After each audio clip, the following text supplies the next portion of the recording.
Hello and welcome to Casting Roles, a persistent D&D campaign played by a bunch of theater nerds. Thank you for joining us. If you're liking the show, please don't forget to like, follow, and subscribe. And if you want to find us on social media, we're on Twitter at Casting Roles and on Facebook, Instagram, and TikTok at Casting Roles ILM. Our videos are uploaded on our YouTube channel every Friday. But with no other announcements, we'll go ahead and start the show.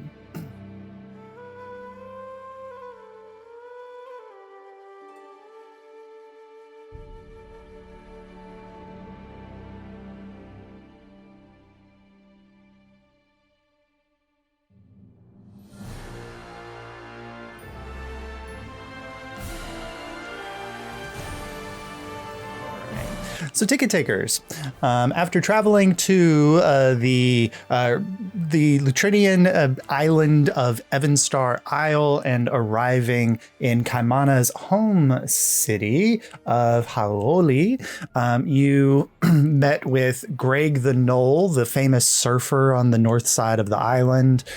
You went to the home of the Makuehene, like the leadership council of the island, where Kaimana's mother interrogated you about whether or not Kaimana was making up stories about his adventures.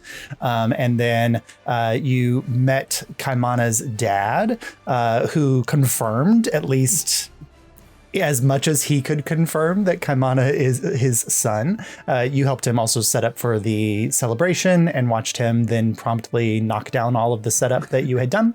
And then you made your way over to where Makani? No, not Makani. I can't remember her name now. My brain just slipped. Anyway, one of Kaimana's childhood friends, who is now like the local school teacher for all of the Lutrinian children, was trying to cook some meal while also preparing the children for the celebration.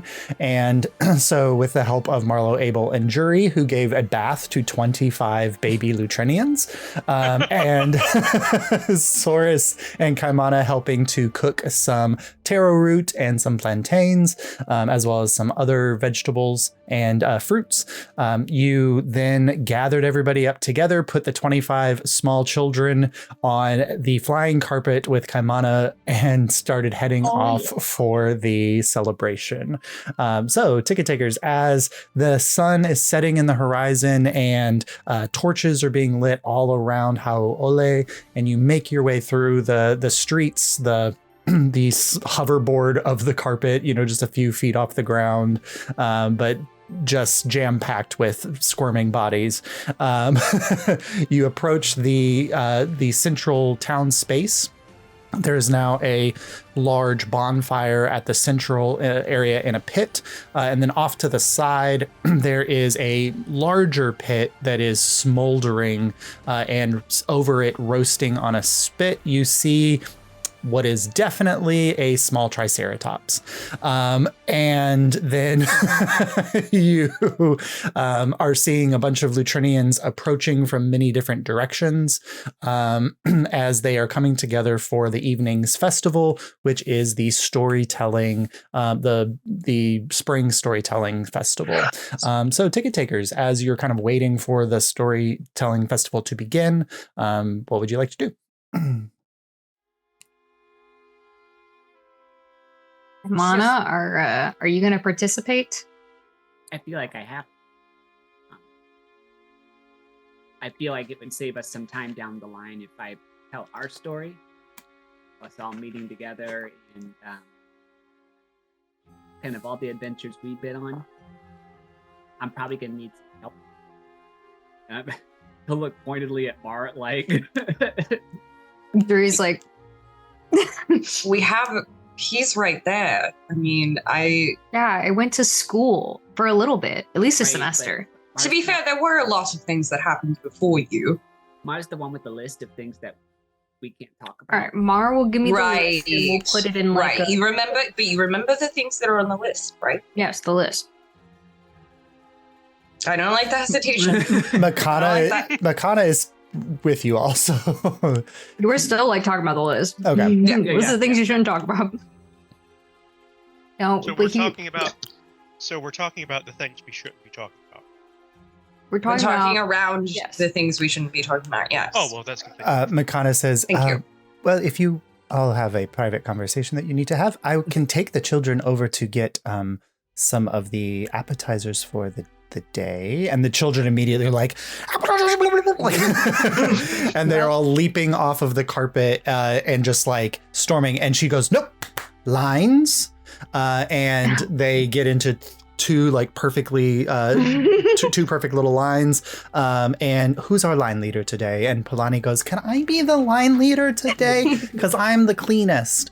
And she goes, okay, Polani, you can be the line leader today. And she kind of looks at you all and then nods and then marches off across. So you just see the twin lines of Lutrinian pups heading off over to a section under a tent where there is just bowls and bowls and bowls of food.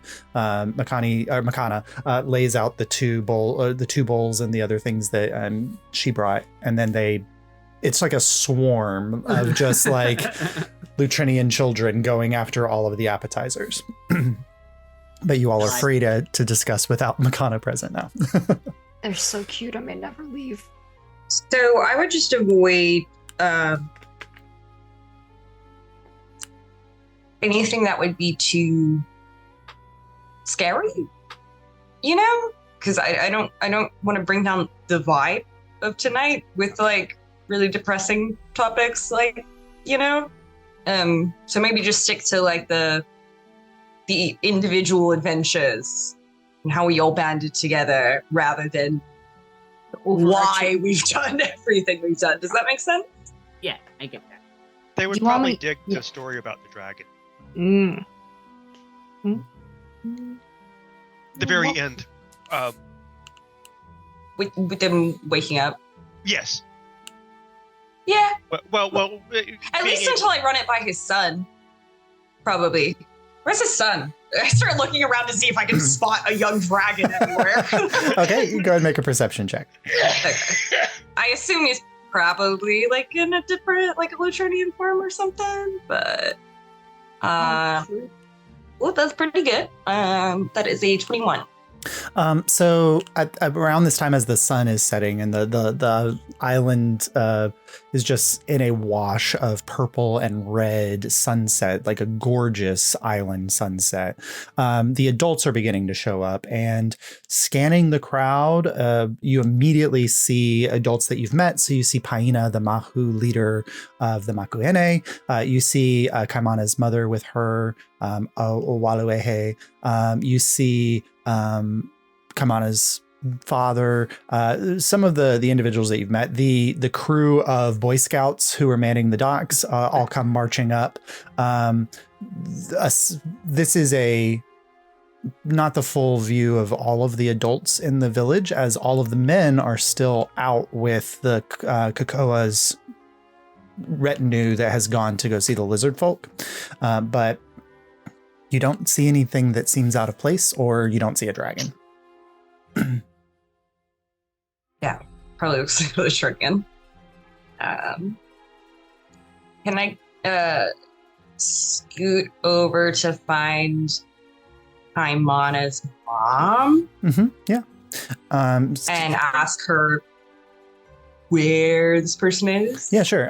So you kind of go to the opposite side of the bonfire from where you all are to kind of, for the most part, there's tables and like sunken seating areas here that are very similar to like the Japanese style, like heated seating things where you put your feet down into a little well, but there's a table there. My favorite. There's all kinds of things here, but on the far side of the platform, or on the far side of the bonfire from where you all, there's a slightly raised platform with cushions, and this seems to be where the Makuhine are set up as the judges for the festival. And so you go over to talk to Iwalueha, and you ask her if you know where Makana he is, and she kind of looks around the crowd. I don't think that he's here yet. Sometimes he is a late arrival. I know that he has been dealing with Talos as of late, and depending on how that is going, he may or may not be able to be here this evening. He's dealing with what? Oh, sorry, Talos. So the Vanishing Isles are home to 2 dragons. The other on an island far to the west, or the west of us, is a dragon named Talos, who is, how should I say, one of the children of Javaraya. And Yeah, I'm gonna get a history check. yeah, go ahead. Okay. With advantage. You've read enough about the dragons. Cool. Mars like my special interest. Yeah. 18. Javaraya is the dragon that is Caiaphas's dragon. Okay. Mm. Okay. Interesting. And I'm pulling up a document because I need to look at something really quick. Okay, but not someone who, to our knowledge, had signed to be on the prismatic array. No, the prismatic array, the last time that you met the prismatic array, and also in the document that you had, very distinctly was missing a black dragon. Okay. Because there are few black, like, of Javaraya's clutch, most of them went into the Veil with her. Those that remained behind didn't take sides in the subversion, but they also didn't fight against Javaraya, but they also didn't fight with her. And so Talos would have been one of those that had stayed behind. So he's not a shadow drake, he is a true black dragon. Okay.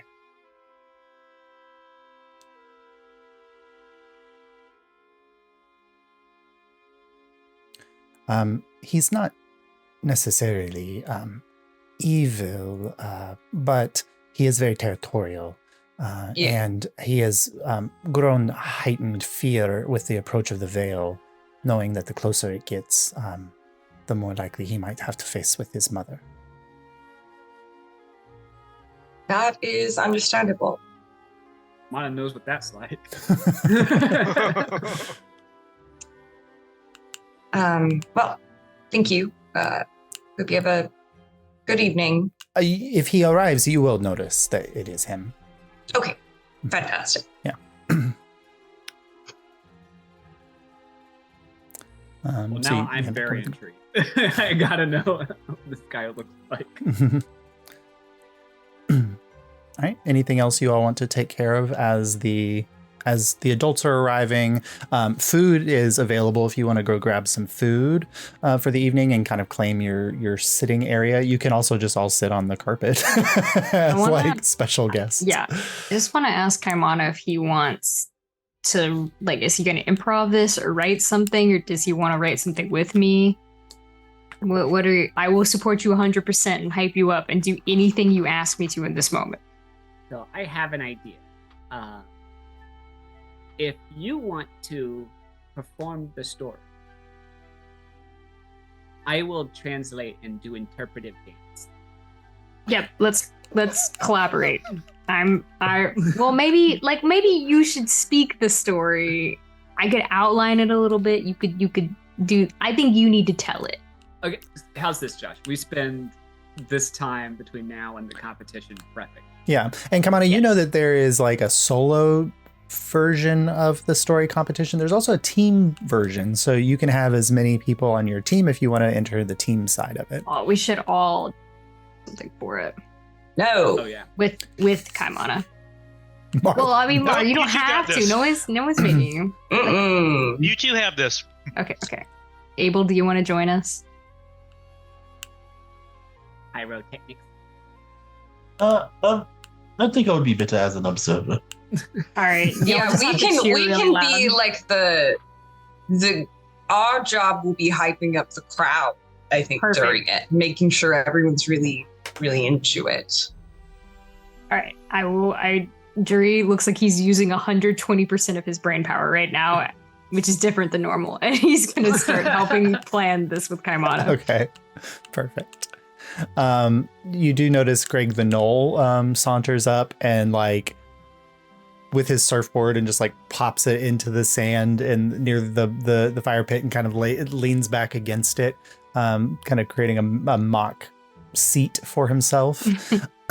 But as the sun kind of hits the half point of its, like just a sliver of the sun on the horizon above the ocean,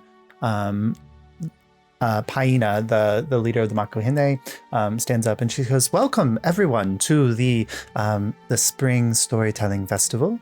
We have some special guests that I'm sure all of you know about already, as news travels very quickly among pups and adults alike. Please welcome back the wayward Kaimana and his friends, the ticket takers." And several eyes kind of look over in your direction, and there's just like waves, and all the pup children go, we know them.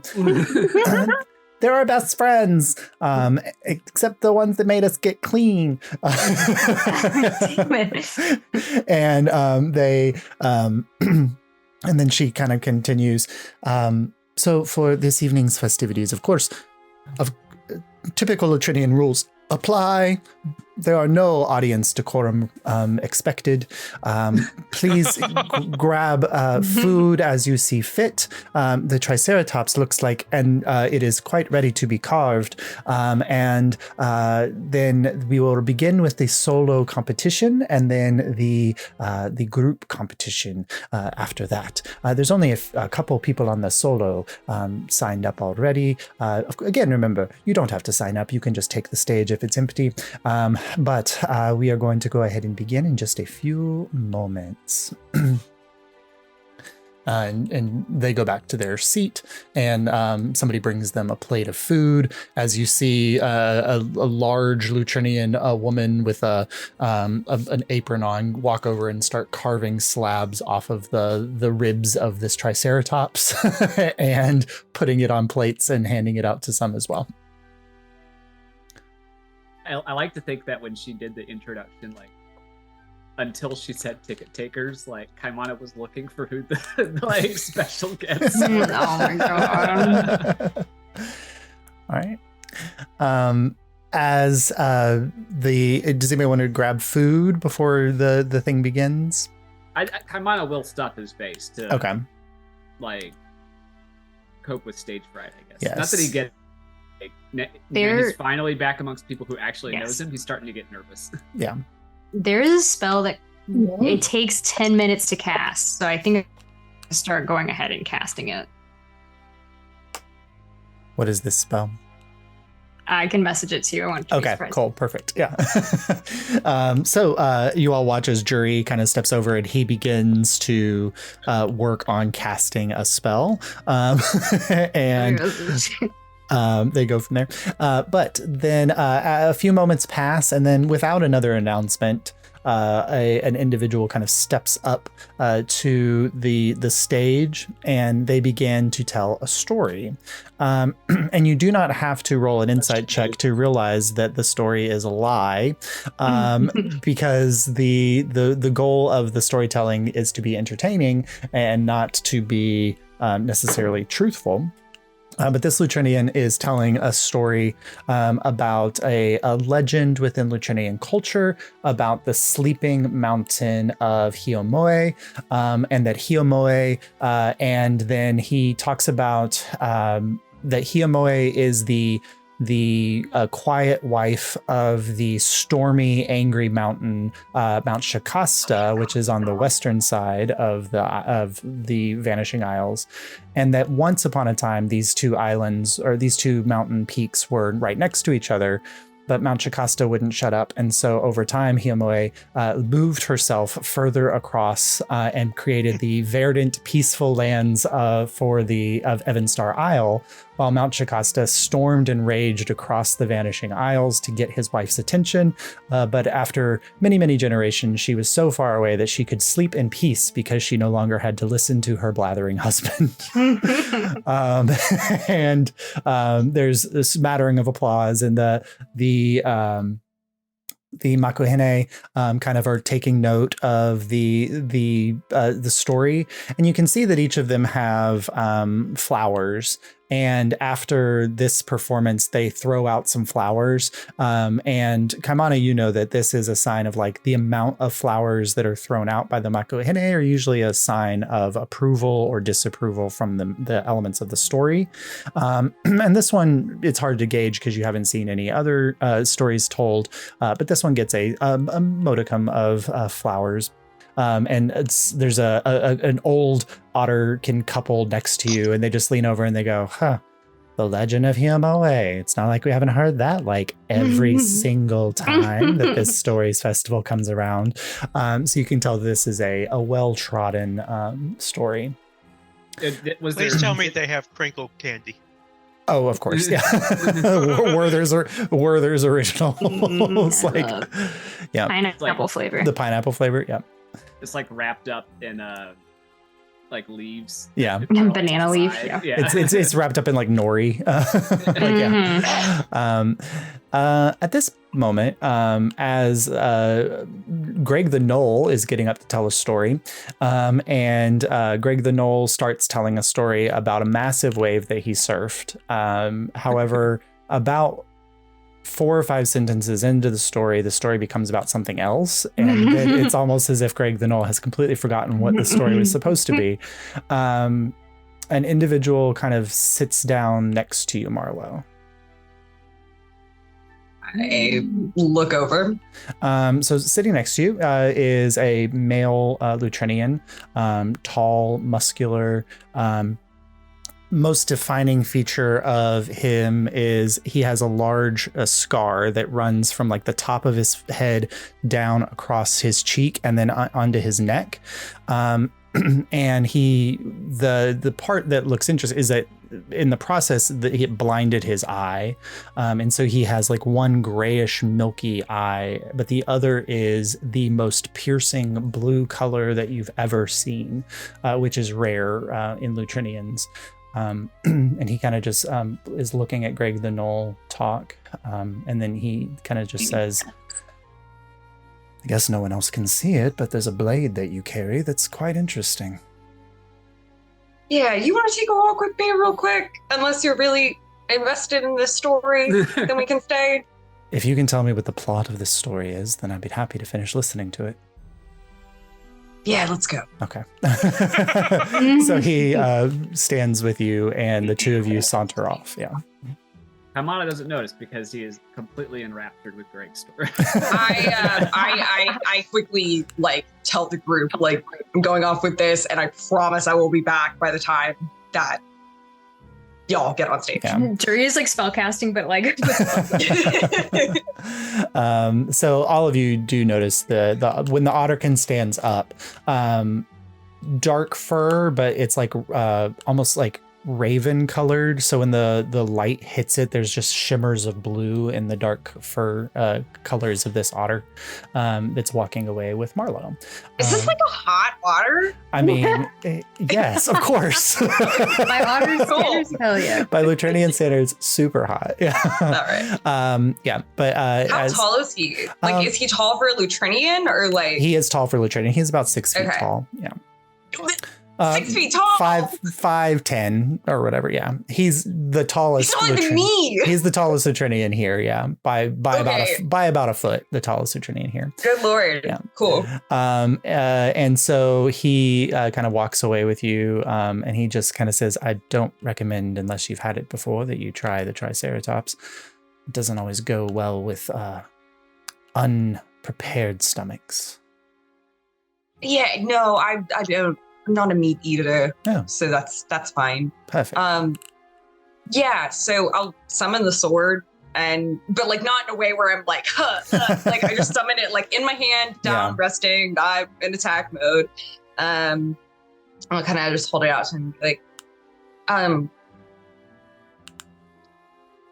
long story short, I came across this, and then Naginda came to me in a dream that night and asked me to come save him. And we just got back from Azula, and he is awake. He kind of stares off towards the bonfire for a moment.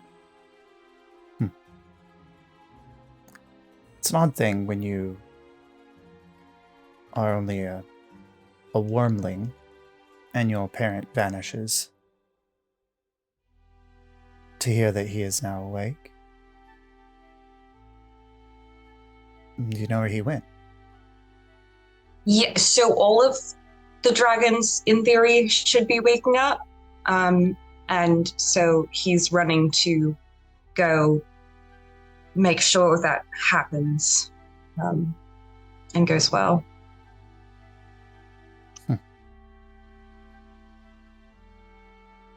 Interesting. Can you do an insight check on him? Yeah, go ahead. Mm-hmm.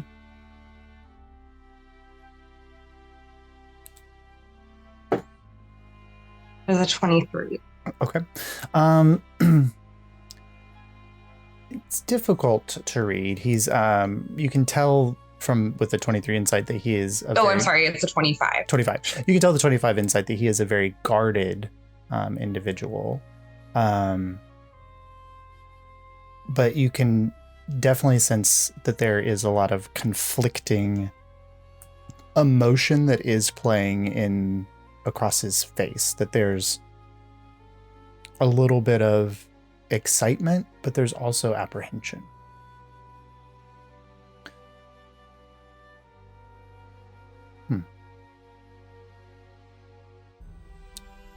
I thought perhaps that he would never wake up.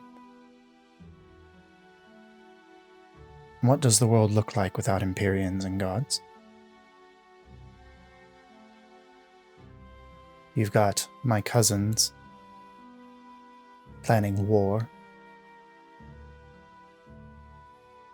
the lost sons and daughters of Javaraya going mad, and now the parents are back to put things in order, I suppose.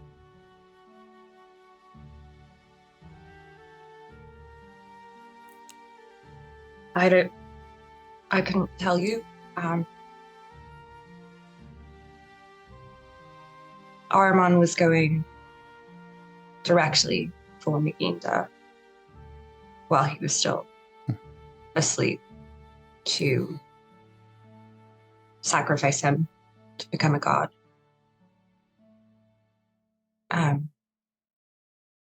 And he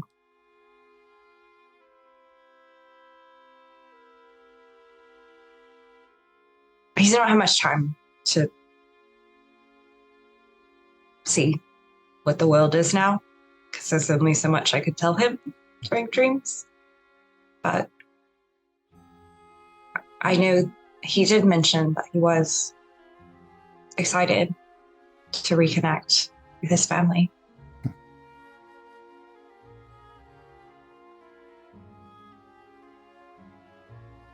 Dragons are surprisingly solitary creatures. Many of us that were old enough went off to fight in the subversion, and many died. Some perhaps should have. Those of us that were too young to fight, left abandoned in our clutches by parents who thought to end a war against a god.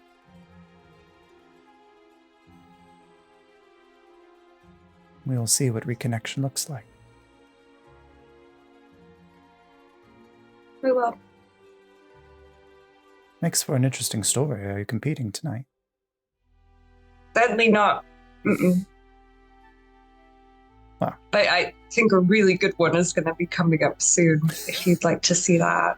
He kind of looks over back to the stage where Greg is still talking. He's on his third plot line. Once that one wraps, I think maybe there'll be a good one coming up. Interesting. How long are you all around here, or are you heading off to deal with the problems at the Blight? I think we'll be here a few days. I'm not really sure the exact timeline. And then we'll be off to Nuevia and then the Blight. Without a direction or guidance, I made myself the guardian of this island and of the Vanishing Isles as a whole. The Lutrinians are not quite aware of the dangers that surround them on many fronts. Thanks to the Duke, they've been protected quite successfully from the Tide Warders nearby. But the creatures from the Vale have reached as far as Hiamoe on more than one occasion. The Kakoa and I have been able to kind of shield much of the rest of the island from those incursions. I do not know how long that will last, but I will not be able to travel to the Blight to support the fight that's happening there. No, stay with your people. If you see my father, tell him that I'm here. Of course I will. My sister, Leilani, she's near the Blight. She makes Suvanar Key her home. She was always a fighter, even in the clutch. Perhaps she could be of some support if you need some aid. Thank you. I hope this is a compliment to you, but I see a lot of your father in you. I'll have to take your word for it. Well, I'm sure once a war has hopefully been averted, that you can find out what I mean. Good. I will let you know that one of my older siblings has already sided with Ahriman. I'm sure you may have seen him. Ahriman has reached out to Talos on several occasions. I have managed to maintain Talos's mind well enough to say no, to stay in isolation and hermitage. But the more the fear of the Veil rises, you may have a child of Javaraya on your hands as well. Is it ridiculous to try to go talk to him ourselves? He's quite territorial. Anybody who comes into his swamp other than myself does not meet a very good end. It may only set him off to have strangers or outsiders. Would it change if someone was holding the Stone of Caiaphas?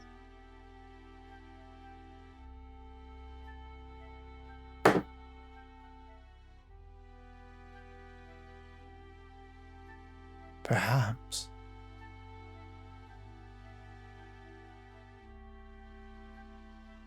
There's that one over there, and I gesture to where Kaimana is being Kaimana. Yeah. You're muted, Kaimana. Holds it. Enraptured by like this rambling moronic storytelling. The only one. Wants it to go on. We're at this interesting point where Greg the Knoll's story is now about being lost in a canoe for 6 months and vanishing from the island. Like, he's now just adopted parts of Kaimana's story as his own story. Juri is like a dance mom trying to get Kaimana to focus, like, do your warm-ups, we talked about, the vocal warm-ups. Meanwhile, Kaimana's going, man, I know exactly what that feels like. Wow, that's crazy to happen to Greg. Yeah. Makahani goes, there is a great fear in Talos of both his creator and his mother. I am not sure if being presented with a stone would spread your doom or salvation in that conversation.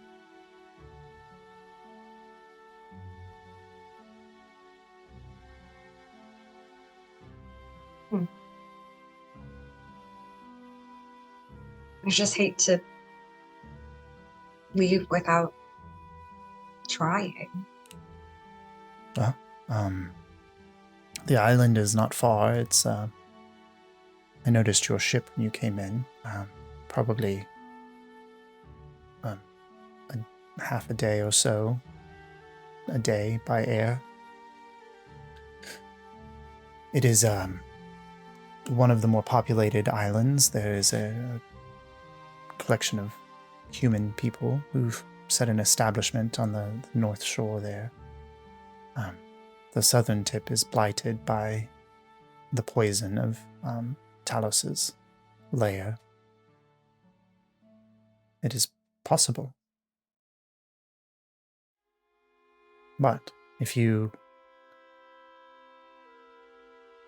are not able to, I will make it my goal to prevent him from joining with Ahriman's forces as I continue to do the same. The Greens have not joined as well. They stay holed up in Deepwood, going slightly mad by the whisperings of dark fae portals, although many of those I think have closed recently. Yeah, that's crazy. I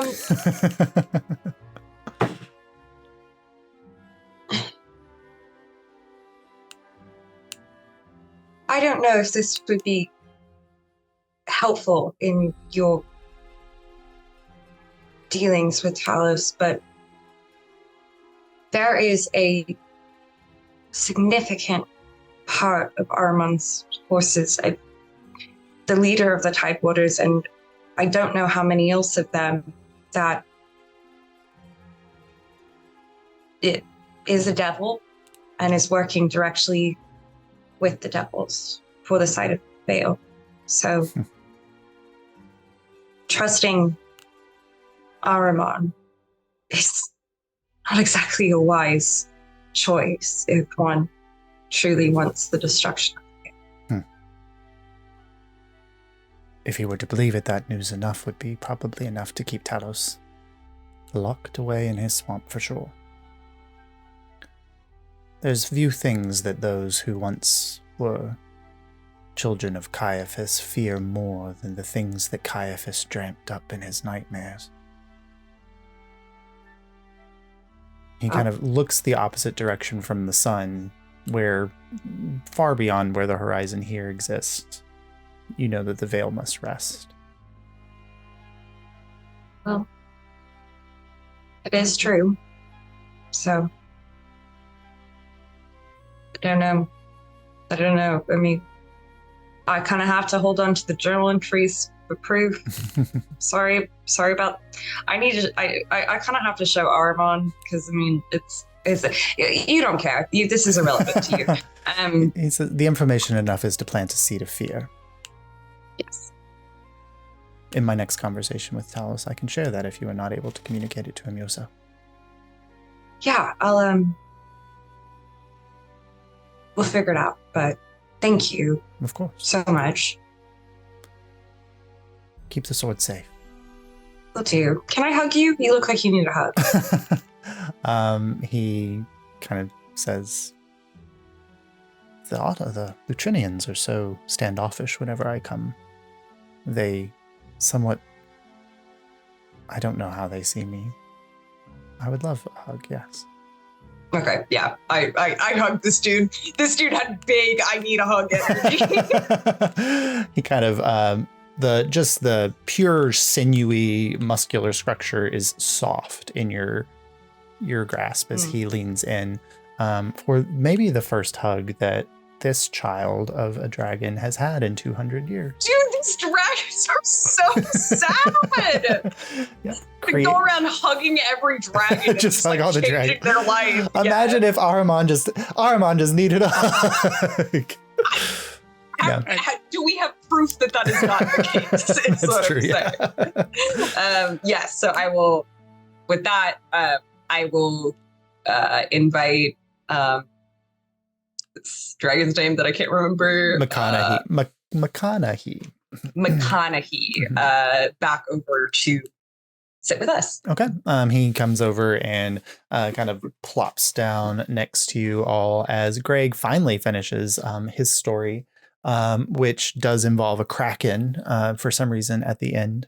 And the Makuhine are like in the process of getting their second or third drink of the night and forget that they're supposed to be throwing out roses or petals, and like two of them just kind of chuck a couple flowers out, and Greg doesn't even pay attention to it and just like, yes, I won.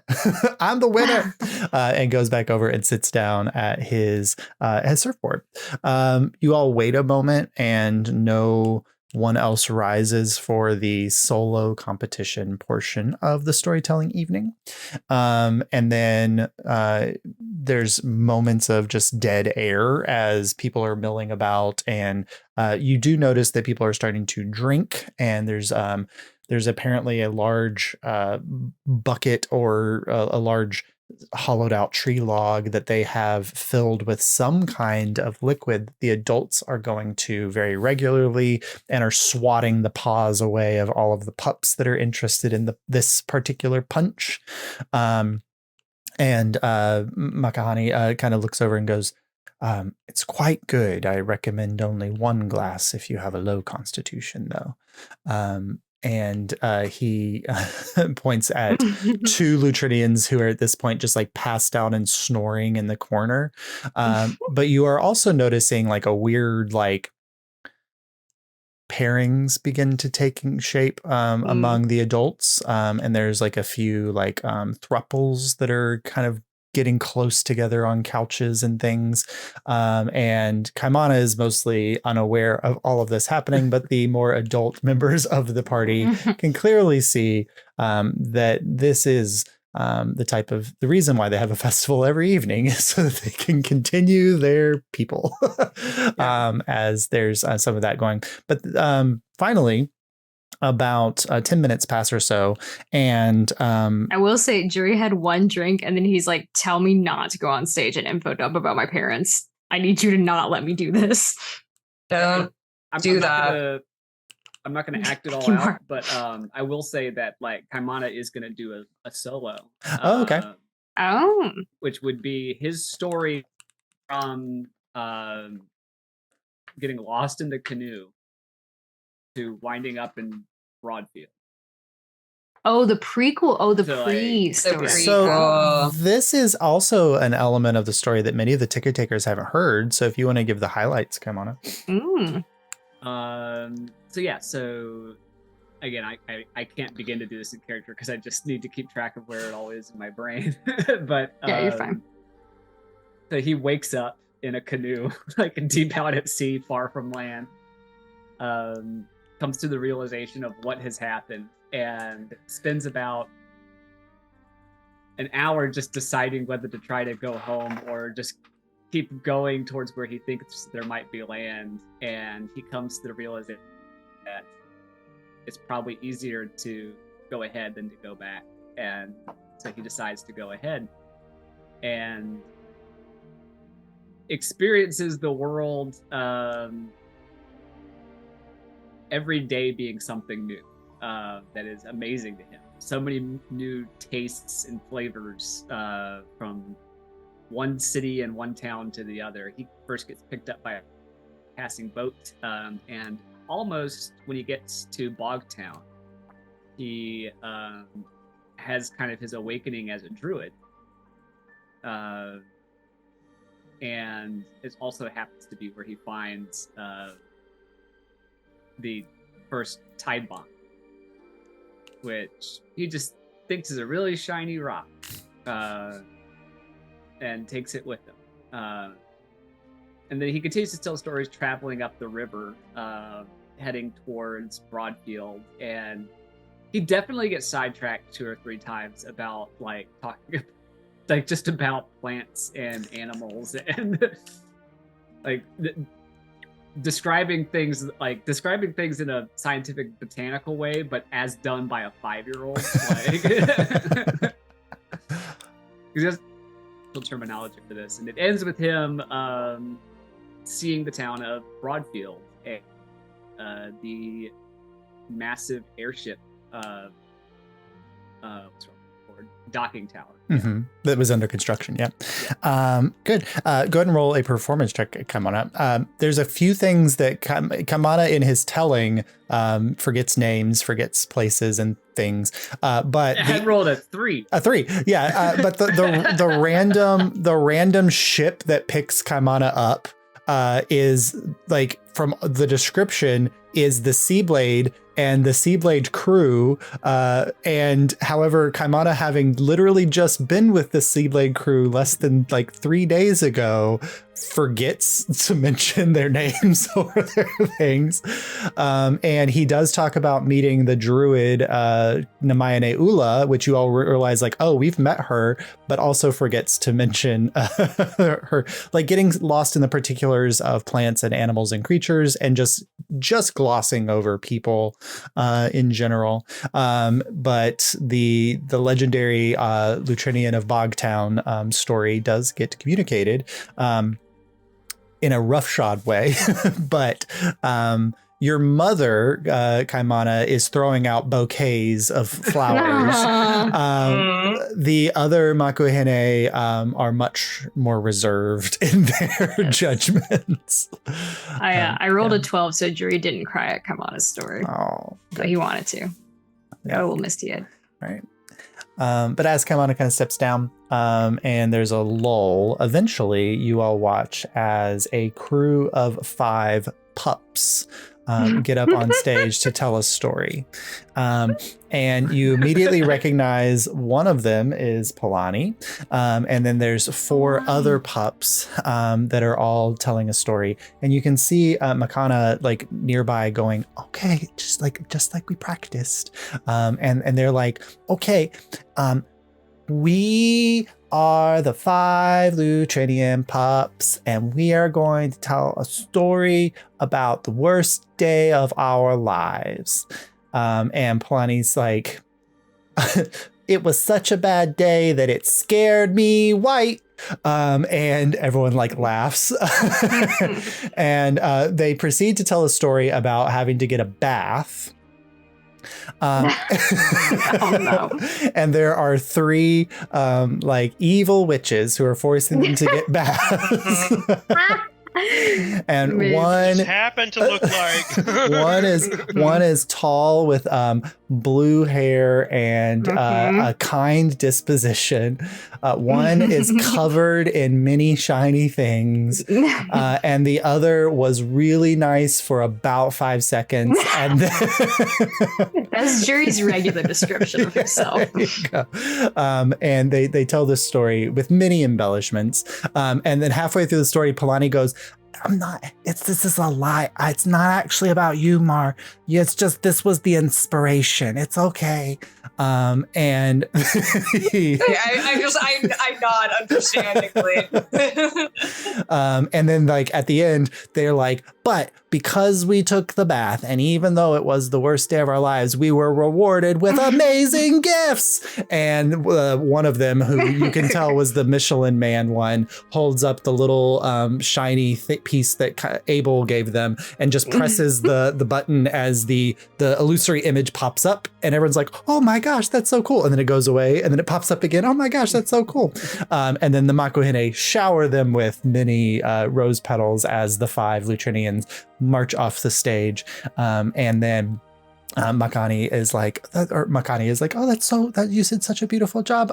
Go now, you can go eat. And they rush over to the stage, forgetting any attention, and stuff their foods with all of the desserts that are available. Well, how are we supposed to follow that? Oh, we're gonna follow it, all right. We're gonna crush these children. I'm sorry, I got too competitive. How I feel about your violent tendencies towards children. No, I mean like challenge like accepted. Emotionally crush them. No, I don't mean that either.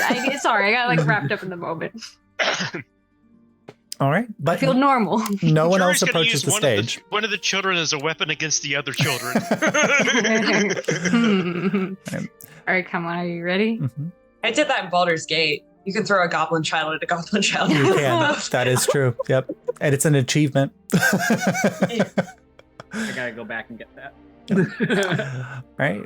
But no one else approaches the stage, so unless you all Yep. go, then the right, group we portion will close. Yeah. Yeah, we'll approach, like have Kaman off to the side, and I'm like, look, sometimes you go out and you feel like you have something to prove, and you've done a lot of good work, and it deserves to be celebrated. So let's tell them all the good you've done. You've done a lot of good for all of us. Thank you, Jerry. Yeah, and it's gonna be fucking badass. All right, ready? I got the spell. Okay. I'll set the stage for you, right? Okay. So you release the spell. So I go on the stage, and it's like the moment, Juri in his professional mode for once, and he'll release the spell. He casts hallucinatory terrain, so it's this massive area, and it looks like now that we are in the Adventurers Guild, back at our home base, and it's at winter time, and so you can see in the window there's snow, which I think they will find interesting, and The Golden Ass Tavern. Yep. Yes, we're the Gilded in, Ass. Yep. We are in the Gilded Ass Tavern. Yeah. Immediately, all of the Lutrinians are like, they're looking around at this and like, And I set it up for Kaimana, where we have a very special story to tell you from our favorite person, who can't thank enough that you've brought to us. So Kaimana, if you would like to take over, and I whip out the violin to play the background music. Okay. Make a performance check, Juri, as you're playing music. I jump in with my piccolo. Make Let's a go, performance Source. check. Source. This wasn't in the rehearsal, but I'll let it slide. Source, we didn't rehearse this, but that's fine. I got a 25. Roll 21. 3d20 and tell me which one's the furthest from 20. Also, can I give Kaimana inspiration? Yes, you can. Mm-hmm. Okay. So take inspiration. Juri finally doing his fucking job. The furthest from 20, you said? Yes. The furthest from 20 is an 11. Okay. So you had... Oh, sorry. The furthest from 10. I apologize. Oh, the furthest from 10 is a 19. Perfect. Okay, good. So you managed to play a tune that ignores the sea, and is a beautiful melodic tone. Source, I'll provide the sea when it's necessary. Perfect. Source, 21. 21. Wow. So we have this beautiful piccolo violin song that's beginning to kind of hauntingly fill this space. Yeah. I've got my back to Kaimana. This is his moment.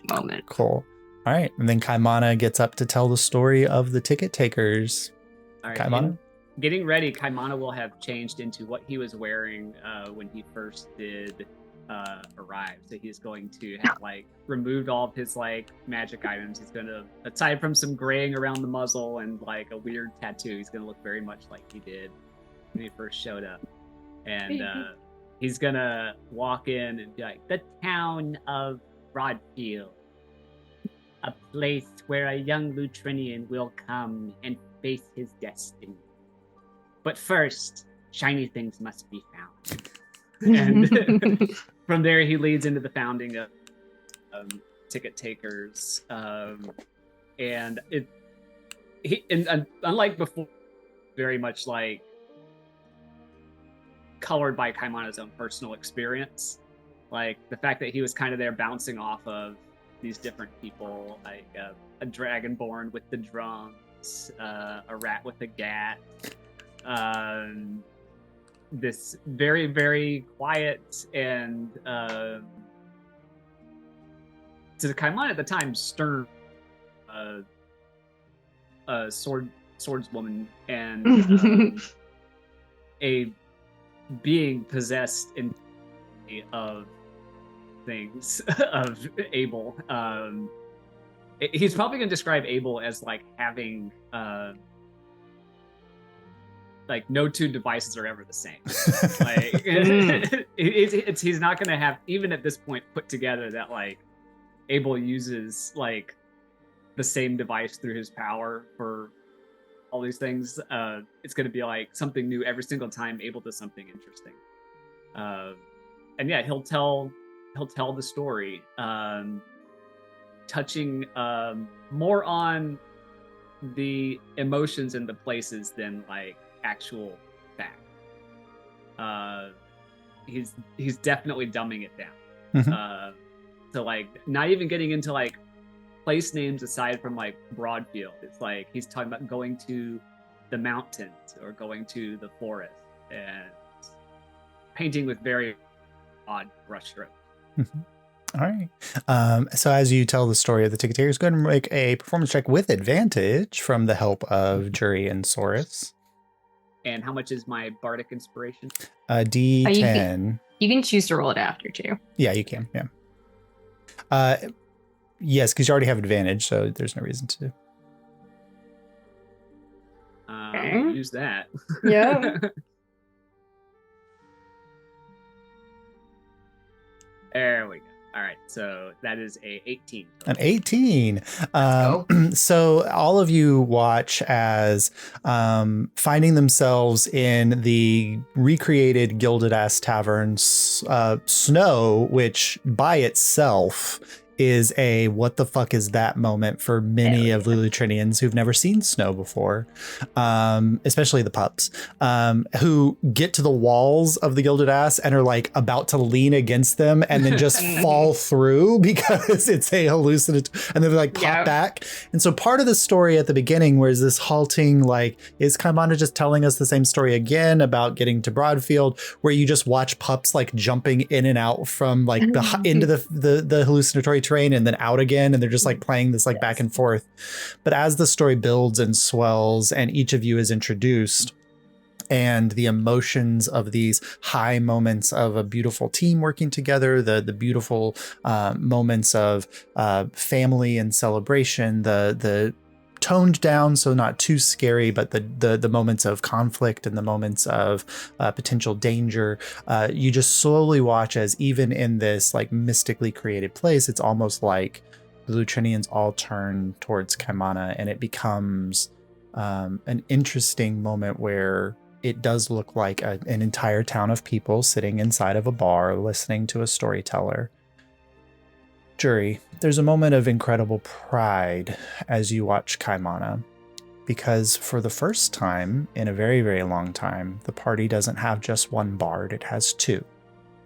Aww. As Kaimana tells a beautiful story about the founding of the Ticket Takers and the travels of your group, and the family concept is produced and created so that everyone keys into it, and there's not a single dry eye in the house as Myself many of included. these moments are told.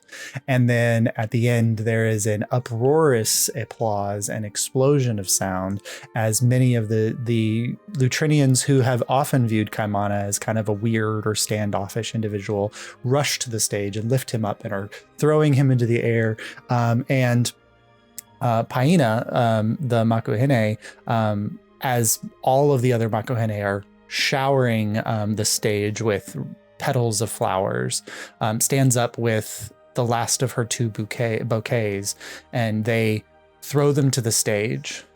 And she pauses for a moment as everyone kind of focuses and listens. Is this where the winner is going to be declared? And Paina says, "It has been some time since we have had such a beautiful night of storytelling. Thank you, Greg, as always, for distracting us long enough that we can all digest our food. Thank you to the 5 Lutrinians for such a lovely story of a bath that we are very thankful that you all had. Kaimana's first foray as a solo storyteller, interesting. But it is truly clear that Kaimana and his friends together weave a beautiful story. Today, for the first time in many years, we do not just crown a winner of the storytelling competition of our festival. We also name you Kaimana of Haoli, the Keoloha. You are our storyteller now, Kaimana. Take that story far and wide and tell others so that they may know how great Lutrinians are. and they bow to you. Kaimana, who is bare flowers at this point. Yeah. Like, I don't know if I'm crying from the flowers or because I'm emotional. Thank you. Thank you, everyone. You did amazing.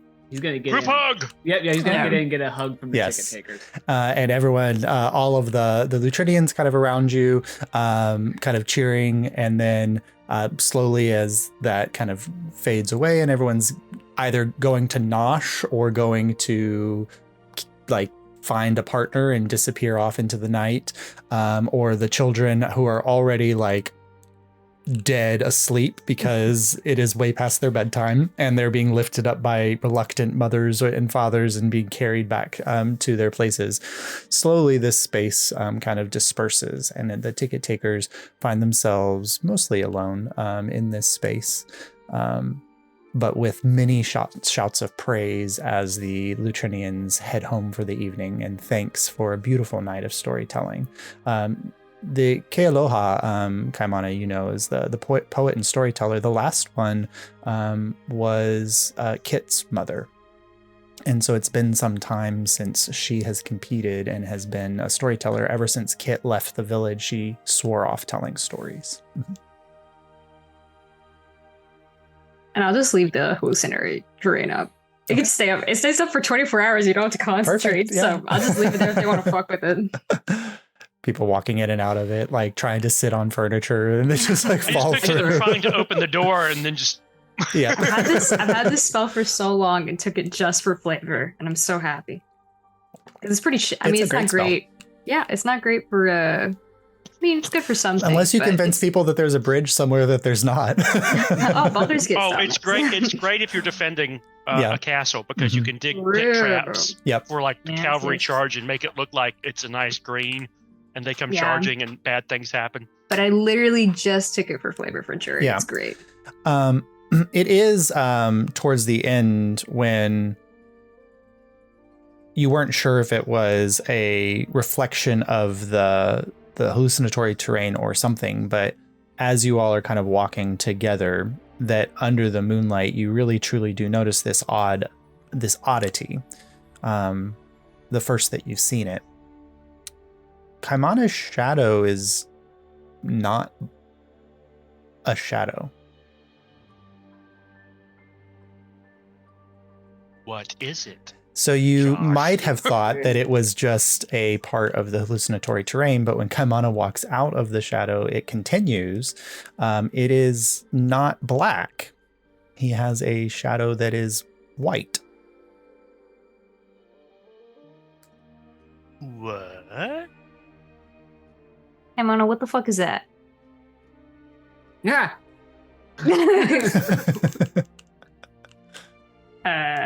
Come on, how long has it been like that? I'm not sure. Maybe Kaimana will actually look around at this point, see if there's anyone within earshot. Go ahead and make a perception check. Hmm.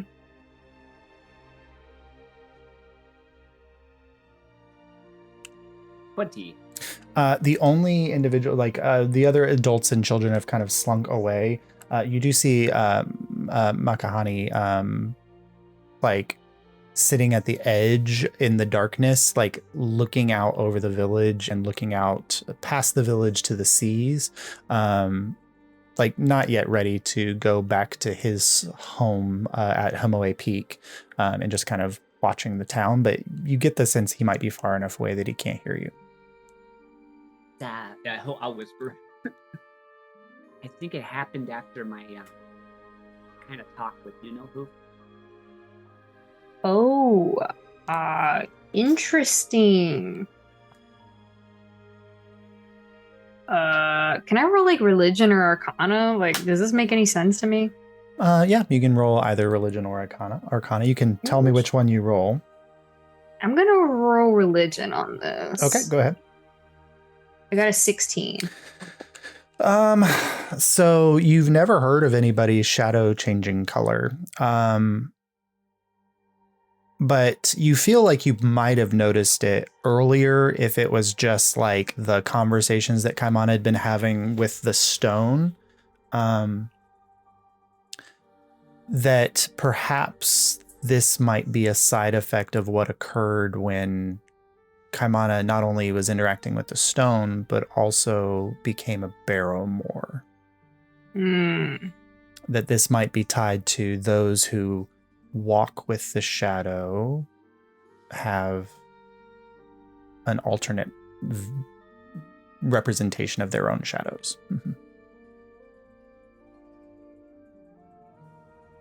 Juri just like stares at you. It's like trying to figure this out. Kaimana's gonna play with it. It moves like a normal shadow. Yeah. It's just like, I mean, it's not like a bright white light on the surface. It's just what caught you is that it's a very distinct like lack of a shadow, which you didn't catch on the ship, or you didn't catch out on the ocean because the sun is so bright. Like there's often very little shadow cast in those spaces. It was just here in the torchlight that it really stood out. Soares thinks it's cool because another thing of light and dark in one person. Mm-hmm. And, Kaimana is a light person. So it's only natural that shadow be light. Sure. Yeah. Is the shadow shaped like Kaimana, or is the only odd thing about it the coloration? Yeah, it's just like if you took a shadow and like inverted it in an inversion process. So it's still shaped like Kaimana. When he moves, it still moves the same way that his shadow moves. It just is a different color. Oh. I'm gonna like walk back and forward by a torch. Like, yeah, and the shadow does that thing where it moves with the rays of the torch by you. Yep. I'm sure that's fine. Kaimana Not the strangest thing that's happened to one of us. Kaimana briefly tries to stake it in place. All right, you've been reading too many stories. That famous story of Otter Pan. All right. But as slowly as the evening goes, eventually you do see Makahani kind of rise, and he descends off over to a side of the... Yeah, go ahead. Can I ask him a question before he leaves? Yeah, sure. Hey, just wondering, do y'all have like a teleportation circle anywhere around here? Just in case I just took the spell and I'm trying to map out a few bits so we have easier access to places. There are no arcane casters, as far as I'm aware, on the island of Evenstar. The closest arcane circle would probably be in Zimbazi, but that's on the other side of the Vanishing Isles. All right. The Tidewaters may have one as well, but I don't think that you would like to go to the Dawnstar Isles, so... Yep, you nail on the head there. However, if I know teleportation, are you able to teleport entirely, or do you need a circle? I can teleport, but I can't remember how the spell works. Yeah, you need a circle, right? Yeah. So if you're using teleportation circle, I'm using circle. Yeah. So yeah, you would need one. Circle. He says. Yes.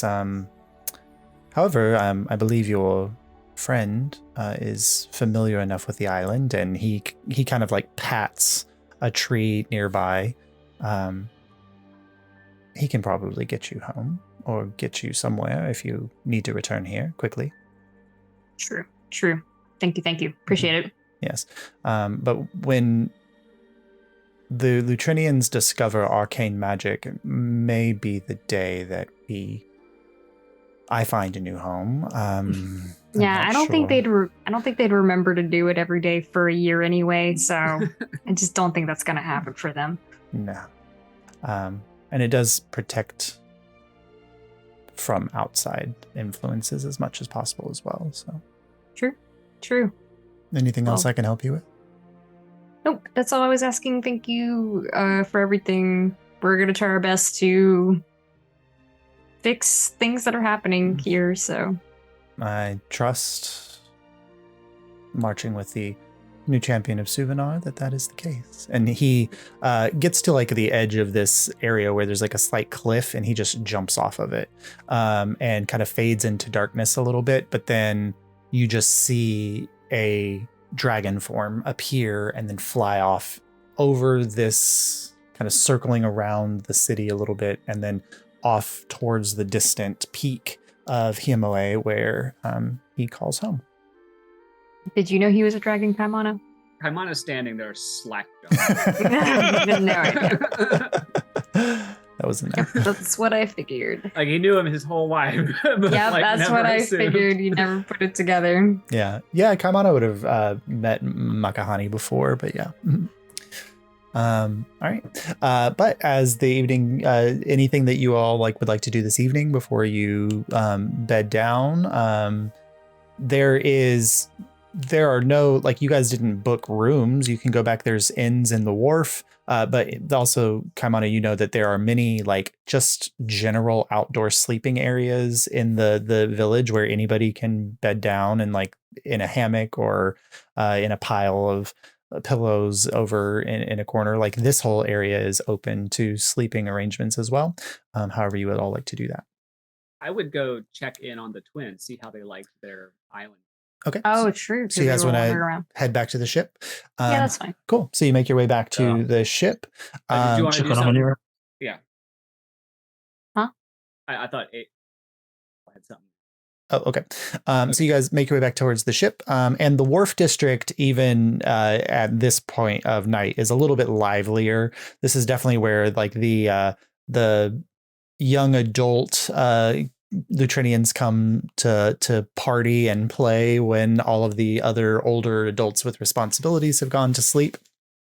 And so a few of the wharfside bars are there's light music playing, and there's lights spewing out and the sounds of laughter and lots of drinks being poured. But you make your way down the wharf paths over these the hulled canoes that are bound together with their rope bridges and things, and you make your way back to the Something Ticket This Way Comes. And as you kind of get up onto the deck, you see that Pestle has laid out a blanket. And there's just bowls of food that Pestle has prepared around, most of them empty as all of the rats have eaten. But Xerxes and Mystaria are sitting there kind of just chatting with one another and looking up at the beautiful, just star-studded skies here without any city wash or anything blocking them. You can see every star and constellation in the sky. The slightly past full moon off in the lower horizon, and but they're just sitting at the ship having a conversation. All right, so as you all kind of arrive there, Xerxes and Mystaria are just kind of having a conversation on the deck. Mm-hmm. They kind of look up. Oh, how was your day in your home, Kaimana? I was about to ask you the same thing. Oh, well, the children led us on quite an excursion. We saw every inch of the wharf at least twice. And we got to go over to the beach and watch some surfing take place. It was quite interesting. They said tomorrow that they might take us up to the city proper. Mm-hmm. That's good. I just wanted to make sure you had a good. It was very restful, which I think is nice. Xerxes and I were able to just spend some time talking in a way that we haven't been able to for quite a while. Do you like it? It's a beautiful place. Xerxes kind of goes, yes, I think there's much farmland here. It might be interesting to return to the fields if your people are welcoming of outsiders. I've never grown rice before. It was interesting to see it in the way that they flood the fields and grow it. I'll bet the two of you and my people have lots that you can teach each other. We grew lots of root vegetables in the north. Perhaps some of those may grow in this soil. What kind did you grow? Oh, parsnips and turnips and beets and rutabaga and potatoes. Lots of I think potatoes. you can grow some of those here. Yeah, potatoes. What about sweet potatoes? We call them yams. Oh, those are quite delicious. Yes, we grew some of those as well. Yeah, you should be able to. Oh, but your people are welcoming of outsiders enough that we could call this a potential home? I'm sure that they would be fine with it if everybody just takes things nice and slow. There's a lot of cultural difference. Of course. And it is very warm, so. That's what it is. Well, Xerxes kind of looks in. He says, well, my body is not as big and strong as it once was. This frail human form perhaps needs the heat a little more. Yeah, Able, right? I elbow you. My frail human. I am curious, do you still have access to any magics? Have you tried? I was never very magical, but whatever was... this is Xerxes talking, but whatever power was connecting us, that seems to have faded. Mystaria says, I always had access to some magic, and that still remains, but the powers that were gifted to us by whatever profane ritual Ahriman had completed are gone. They must have been tied to the body and not to the soul.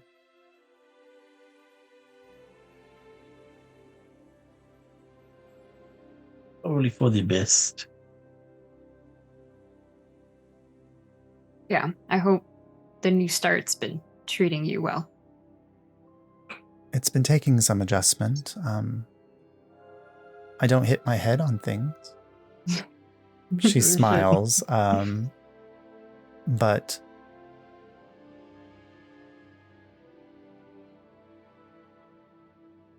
perhaps one day we will want to go home when we feel more ready. You can call upon us and we'll take you at any moment. You've done so much already. We appreciate it. Thank you for giving us a second chance as well. You're welcome. Drew's feeling awkward, so he's gonna walk away now. Okay. I'm gonna pull a classic Mar and walk away from the situation. Take one out of that book. This is awkward. All right. And I can just see Juri. It worked. Yeah. Wow, this is great. Did they have a chance to get any food from the feast? Pestle has been cooking for us and prepared a delicious meal. They went to the local market and got some fresh food from there and prepared, and kind of references the mini bowls that are laying around, and also spent some of their day restocking in the stores in the ship as well. Mm-hmm. It's very efficient. I packed a lot of extras, so it does look like a wonderful meal you'll enjoy, but if you'd like to try any Tyrannosaurus meat or any of the exotic meals that we were able to enjoy, I have a lot of you extras ate packed away. Triceratops? Did you eat Triceratops, Abel? I decided to forego, but I thought perhaps Abel takes it to the lab and he's testing the Triceratops. It's like bear meat. Don't eat the bear meat. Make bacon out of Triceratops. Xerxes looks at it and he's like, you can try, so this plenty of it. I've heard stories about Triceratops meat. We don't have very many things like that. Like large lizards don't survive very well in the upper north. I'll take a piece. I don't know if this body I'm can sure you handle should- it, but Oh, you know where I the have other the- boat is. yeah. I have the healing blade if we need it. He, Oh, good. Eat some bad meat. Now let me stab you. stab you better. All right.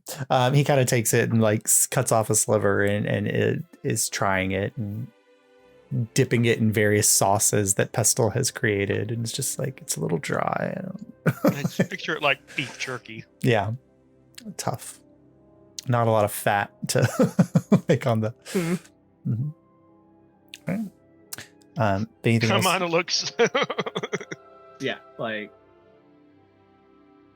All right. Anything else you all would like to complete for your evening? Just spend the night with Amanira, Oh, okay. just talking about all the Apparently, cultural. Abel's into the. I was like, with who? Hey, it's It's that kind of night in the It's a village. free love island. You can. Sometimes it's the puzzle box. Sometimes I don't know. I was just making sure. Absolutely not.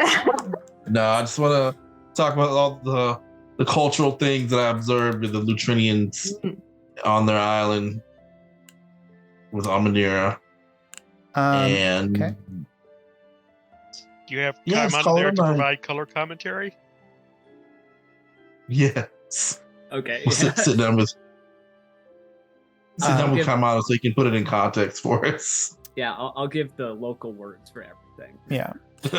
So I think one of the final stats that Amanir has not rolled is her wisdom stat, which is her ability to use insight, which is her ability to kind of make connections with like those types of things. And So he just knocked over all of my. learning more about another culture. Well, what did Sully roll?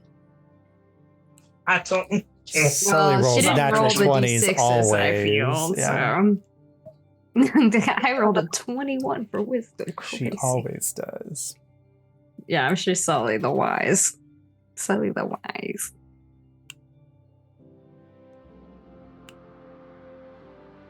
46. 4d6 and then drop the lowest one. I'm missing a D6. You can roll one twice. I can roll. I'll roll one for you. I got it. Oh, I got a 6, so maybe you might take that. Keep that one. Okay, so I rolled 3 then. Perfect. This was Juri coming in to tell her what the words actually mean. Yeah. Oh, I rolled really high. Oh, man. Oh shit! I rolled 3 5s and a 6. 3 Oh my 5s and God. a 6. 17. That's 17. So Amanir's wisdom is a 17. Damn. Oh, All wait. right. Wait, Jury rolled a 6. So isn't that really just. That would be 18. We're going with your- Oh, 3 5s and a 6. It doesn't. So It'll be 2 6s and 2 5s, right? Well, am I really. So If it'd be- Jury rolled a. it's still 17. 17's the high. There you Okay, go. okay. Yeah. So It's still better than most of us. yeah. So 17 I mean, wisdom. like, what if my 5 didn't count and it was just all 6s? But you said it was 3 5s and a 6. But the jury rolled a 6 for me. So there'd be 2 6s and 2 5s. 2 6s and 2 5s. So does it go up by 1? No, it's still 7. I mean, it's still Okay. Yes. 12 and 5. So 17. Yeah. All right. So Amanir's wisdom is a 17. What stat does she have left before she is a fully realized character? She's way more wise than me. That's for fucking sure. Well, Kaimana is wise. Mine's Yeah. got high wisdom. I got shit wisdom, shit strength. Wow, I didn't realize my wisdom was so bad. No wonder I do so much stupid shit. Oh, man. I thought that was just me, but apparently it's baked in. Yeah. That makes sense. You're just that good, Ace. You're just Amanir that- is wiser than everyone except for Saurus and Kaimana, I think. Wow. Which makes sense. Like, this is a Yeah. character that's created Yeah. by Right. the input of many people. So, Yes. And it's analysis. yeah. Mhm.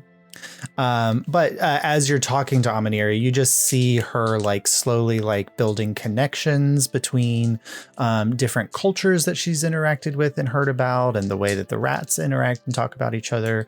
And she's kind of leaning on the knowledge that she has from the library, and is her insight and into this culture gets very deep as the evening goes.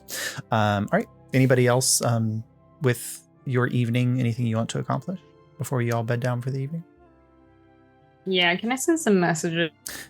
You may. Yeah. Kaimana is probably getting an early sleep so he can be bright and like well rested for the surfing competition tomorrow. Yes. I will tell him how proud I am of him too. But I know how hard it is when your parents have really weird expectations for you, so I'll always support what you want to do. I'm just happy that I'm a storyteller. You are. Although you might need an editor, so. You're right. I'm the editor. It's fine. You don't have to worry about it. I thought you were the accompanist. What do you think an editor is? Oh. But I got you. Juri can wear many hats. It's true. And you know I hate barding, but I'll bard for you any day. Oh, thank you so much. Yep. Now I gotta go send some messages. All right, I'll see you. Before Juri sends their messages, Saurus, anything you wanted to accomplish? I just sent a message to Jane. Okay. Just something generic. Not generic, but just good day. For once, weight of the world not on shoulders. With Kaimana's people. Got to see him welcomed home. And So the new title. And acknowledged by his people after telling the story of our family. Jane's response comes back to you. It's good to hear that you all are finding some peace. The refugees that you all brought to Nuevia are also being welcomed. They set us up in the park district, so we're not far from the temples and quiet places. It's somewhat like being at Broadfield. Stay safe. You're All right. welcome. And then, so Juri, who are we messaging? Yeah. So I sit down out with the stars and everything, and I'm chilling, and I'm like, and I'm gonna try to send a message through to the Feywild, and I don't know if it'll go through. Typically, when you're sending, there's still a chance, I don't know if what I've done has affected this at all. Okay. Let me pull up sending really quick. Yeah, I think it's like a 5% chance, something, but that might be affected by what I did. I don't know. Okay. So, who are you sending a message to, and what is the message? I'm gonna send a message to my mom and be like, "Hello, mother." Hello, mother. Hello, mother. Here I am Hello. at Camp Lutrinians. Here I am at Camp Kaimana. I'm sorry about the misunderstanding between us. I didn't mean to set you up with Goodfellow. It was mostly an accident. But I want to apologize, and I do miss you. So I hope all's well. Roll a d20 for me. Okay, let's see if it goes through, y'all. I'm gonna roll her. Wait, which one was her dice? Wait, no, I put it away because it cursed my whole fucking table. Cursed my whole fucking tray. I got a 4. Okay, you needed to roll higher than a 2, so Oh, good. because it would be a 10% chance of failure at this point. Yeah. There you go. So the message goes, and you feel like there's like it's like talking. It's literally, it's like Frozen. Like, do you want to build a snowman? You're like talking through a wall. It's the old cup with string between them. And there's a moment where you feel like, oh, okay, the spell must not have been able to go through or pierce whatever veil has been shut down with the Feywild. And then the message like just as you're getting ready to move on and do something else, like, oh, it didn't work, the message comes back. Well, part of me never thought that I'd hear your voice again. It's quite all right. You can't run from responsibility forever, I assume, and the Sun Queen has made that quite clear. Dark times are coming to the Feywild, Juri.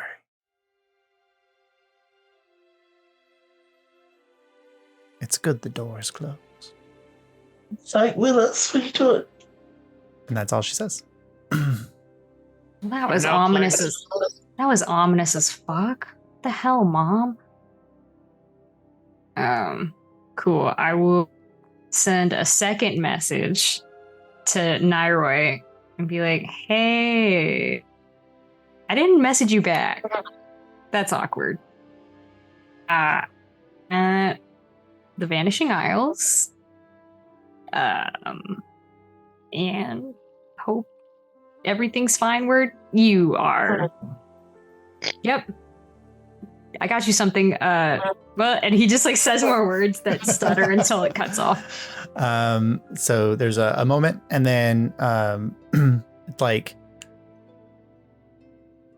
when you send a text message to somebody and you don't expect them to be online, but then they like immediately respond. Like the text, the response comes to you. He's like, "Oh my god! Like it's so happy to hear that you're good, that everything's great. Nuevia is beautiful. Being above the clouds is really weird. Very peaceful. But scary to know that we have to be here because things aren't safe somewhere else. You can message me more often." Juri like is like fucking dead. Like, That's about all he has to say. So he can say, yeah. shit. Juri's like, do I message him back now? Who's awake for you to ask?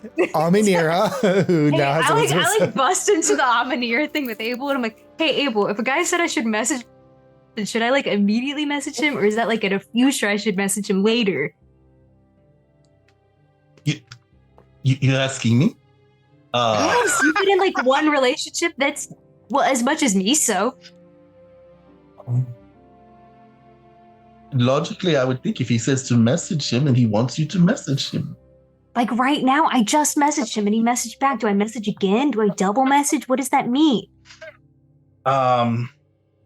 Would you look desperate if you double message? I am desperate. Look at me. But I mean, Then by logic, that means you should double message. oh god, Source is here. I'm so embarrassed. agree. Source and I just like ghost They're in from funny. behind them. This is the wisdom crew, of course. which Source is makes so there. much sense because Source does consistently message Jane. This isn't shitty about it. That's Actually, very true. well, how many messages can you send? I could send so I messaged my mom also. That was traumatic. We don't want to talk about that right now. Whew, what a day it's been. In Let's the see how many. Feywild? Okay. Yeah, I did go through. around to that. Interesting. So I sent I can message one more time, but I Then- could cast then- at higher level too if I wanted to. Well, I would send it the one The more time, and message. that way it's a double message, but not a triple message. Oh yeah, that would make me look crazy. Desperate. Yeah, that's true. Not a Aminira, triple message. Aminira, who's listening, says, "I don't understand the human or humanoid, inclination to not just be truthful with your emotions and feelings. It just seems like it would be better to be honest and open." Yeah, it would be Would better, think but look that. at me. I'm trying. I'm a mess. All I've done has been lie for so many years, and now I have to not lie. And lying ruined my last relationship. What if I'm too honest and this relationship fucks up also when I'm more vulnerable? That's why you only Makes- message one more time instead of twice more time. Because He's a you genius. can only fuck up He's so fucking hard genius. with one more Makes message. perfect sense to me, Judy. Perfect sense. You see, Amanir, there's a logic to everything. I see. All right, I'll be right back. maybe not. All right, bye. Right out of the room. Okay, it's down, and I'm like, hold on, wait. I'm like, you told me to message you. I am messaging you again, more like you requested. So bad. We went into your favorite book magically. That book you like that you let me borrow. It was not as sexy as I thought it would be. It was still fine, but That's probably about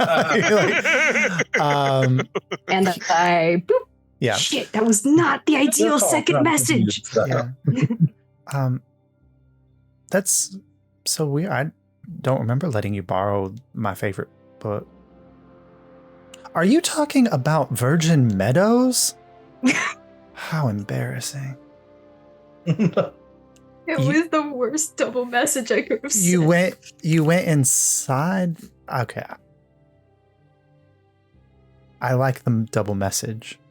Yes. It does make me miss you more. Shit. But keep sending. Oh my god. Juri like flies off the ship. No. Does Juri Like, have flies spell up into slots the for air. fly? I do. Thankfully, Okay. the dulcimer gives me the free ones. Yeah. Don't worry. But yeah. And, yep. There you go, You kids. see Juri running away earlier worked. Let's do it again. What did we learn? The double message successful. Even if it's the worst double message you could say. Right? The men like the double message. Yeah, there you go. All right, that's my contribution to society for tonight. Sending is the worst spell and the best spell because so like funny. you can communicate, but then someone always gets left on red. Like, And I like that Juri has high charisma, but it's one, all deception or intimidation, and him just being physically attractive. Yeah. So that's the source of his charisma. Yep. That's So it. honesty is your kryptonite, is what you're saying? Being honest about feelings, probably, with anyone other than ticket takers. all right. There you go. You have one more spell slot if you want to send somebody else a message. No, that was all of them because I had 3. I can cast at higher level, technically. You can. I'm not doing it again. I'm not going to risk that. Nope. That was like the worst. That was like the worst double. Any other like people that you want to communicate with, of course. Well, like my ex. All the time. Oh Text my God. ex. No, God. No. He's out of prison. Wait, are you talking about Bolton? Anybody Wait, you'd like to. I got Bolton a postcard. All right. That's true. All right. But if there's nothing else, you all bed down for the Yep. evening. All right. We introduced my cat to them. Yes, Yay. buddy. Hey, Hi. Dupree. I love you, Dupree. Oh, good kitty. Dupree. I would good hold boy. you if I He's- could. He's a little boy Aw. at 14 and still loves to play. Aw. I got him when he was 11, and he was a chunky boy. And apparently, where he lived before, he just stayed under the bed all the time. Oh. And Aw. the first couple of days, he No. was hiding under my bed. And then the third day, he came out, and my other cat had some toy mouse that she never played with, and he found one of them. And this is the day the universe opened. Oh. Aw, oh, you told me this story. I love He this. Loves adorable. the toy mice. I will wake up in the morning and there'll be like 5 of them on the floor of the bedroom where he has hunted them down, killed them, and brought them back to me because I'm not a good hunter and must be fed. Yes. course. And he'll just be. I'll be sitting there playing video games, and just suddenly, dun, dun, dun, dun, dun, dun. And he just goes No. trucking through the house, and it's hysterical. Aw, It's like, okay, Dupree. you're an old cat, and you're still a kitten. Love So it. it's awesome. No. They're always kittens. Yep, Age is living just his a best number. life. As you all are bedding down for the evening, Able, What? a message comes through. Okay. If I look up at the moon right now, am I looking at the same moon that you're looking at? Is this Juri? You hear Alora's voice. I love her. Oh, Don't know if you're still below the waves or not. Things are uneasily quiet here. Your mother seems concerned. Hope you all are safe. Send the ticket takers my love. is that the blight? Yeah. Oh my. I'll respond back. We have survived the trials of Azalor and are now surrounded by Lutrinian. Interesting culture. I hope you all are safe and watching after each other. Have you heard from Juri?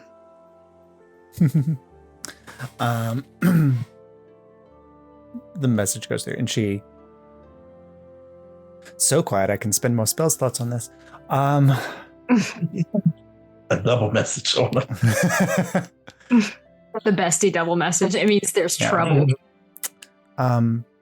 Apparently, Jaren and your father are working Yeah. together to build up the defenses of Nuevia. He asks about you. I'd love more details on that one. But they seem safe. I'll try to remember to keep better in touch.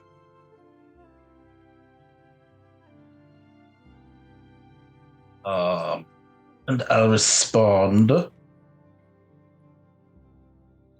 I will make more of an effort as well. When you get home safely, I'll give you all the details of the very slow-moving romance of Able and Juri. On top of that, I have many interesting stories I would love to share with you.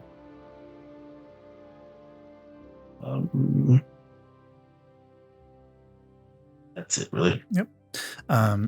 You don't get a response because that's how sending works.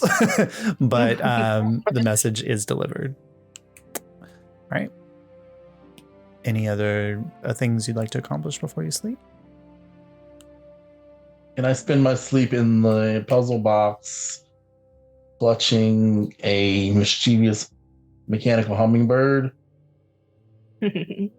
Yeah. Working on a couple of things, mainly that tether project that I consulted Source with. The how to see tethers? Is that what that was? Yes, sea tethers and eventually being able to Sever them. affect. To sever them, yeah. Yes. So it's easy enough for you to, with the guidance of Yakuzi, reconfigure the goggles that you have so that they can not only. What he informs you is that the problem with transforming it so that it can see veil is that the veil is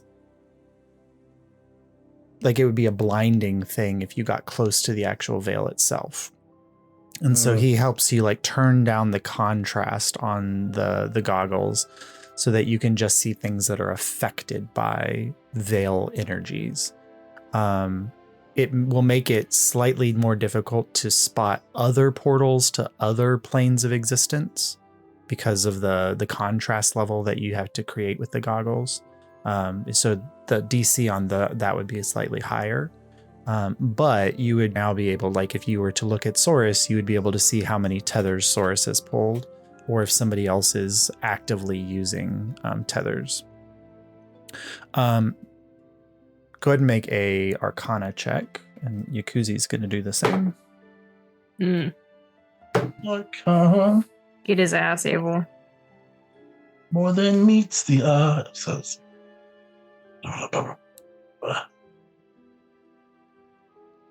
I haven't rolled D&D Beyond in a while. Ooh, an 18. With 18 and with Yakuzi's 26. Oh, yeah. You talk through the night about the process of how would you create an object that could sever a tether. It's possible.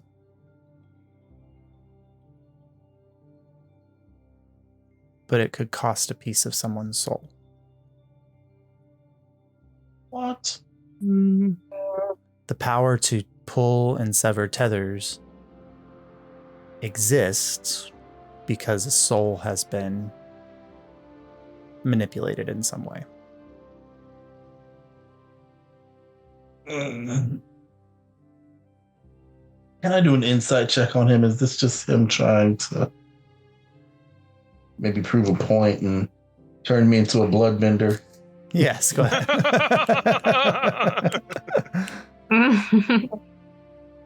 It's my insight. There we go. Insight. 21. Is he being completely truthful? Is it completely tied to manipulating the soul? From what you can tell, the way you can read him, this is the way Yakuzi talked to you about anything that you've ever learned from him, of just like sharing and talking about knowledge. Does not seem to have any ulterior motives behind that.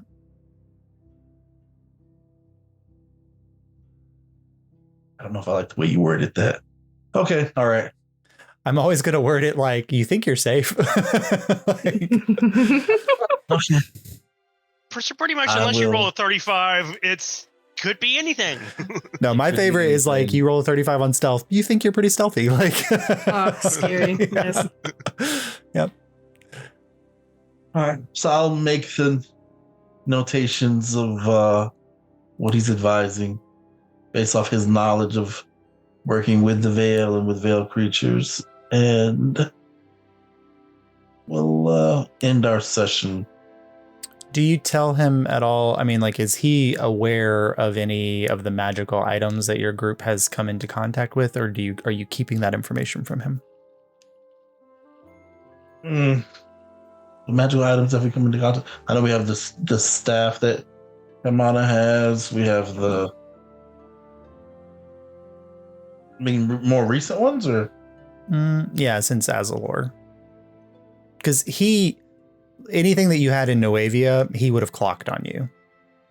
Yeah. Let me see, since Azalor have we discovered? Help me remember, guys. Well, he doesn't know about the tiller and the wave. He doesn't know about those, and he does not. Or Mhm. does? He does not, and he doesn't know about like any of the items that your group found in Azalor that might be connected to souls or things like that. Mm-hmm.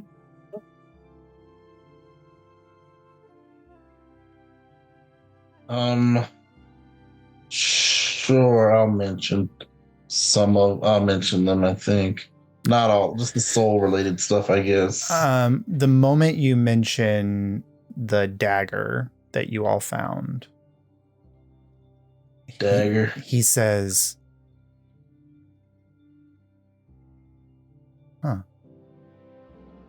if you can get that one to work and the right person is wielding it,